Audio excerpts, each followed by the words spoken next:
এই সুশীল সমাজগুলোকে একটা একটা ধরে খাওয়াইতে হবে। আজকে 3 দিন পার হতে চললো, এই সোশ্যাল মিডিয়ায় এই সো-কল্ড সুশীল সমাজরা চুপ। একটা বিড়াল মরলে, একটা কুকুর মরলে ওদের বুক ফেটে যায়। আপনাদেরকে একটা কথা বলি, সঙ্গ দোষে লোহা ভাসে।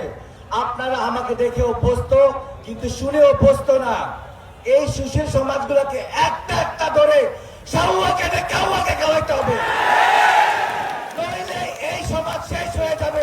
এগুলো এক একটা হারামির বাচ্চা, এক একটা ভারতীয় দালাল। আজকে আপনারা শপথ নেন, এই বাংলাদেশে যে কোনো দোকানপাটে ইন্ডিয়ান প্রত্যেকটা প্রোডাক্ট বয়কট করবেন এবং এই সুশীল সমাজ এই সকল শিল্পীদেরকে ধরে রান ধরে ফেলে ফেলবেন। আমার দেশকে বাঁচাইতে হলে এই সুশীল সমাজগুলোকে একটা একটা করে শেষ করতে হবে।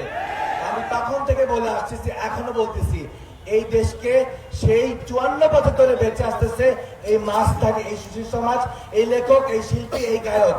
আজকে 4 দিন পার হতে চললো, তাদের মুখে কুলো পাচ্ছে। এই কুত্তার বাচ্চাগুলোকে দেশ থেকে বিদায় না করা পর্যন্ত আপনারা কেউ শান্তিতে থাকবেন না। ধন্যবাদ। আমাদের হাদি ভাইদের জন্য সবাই দোয়া রাখবেন। আল্লাহ হাফেজ।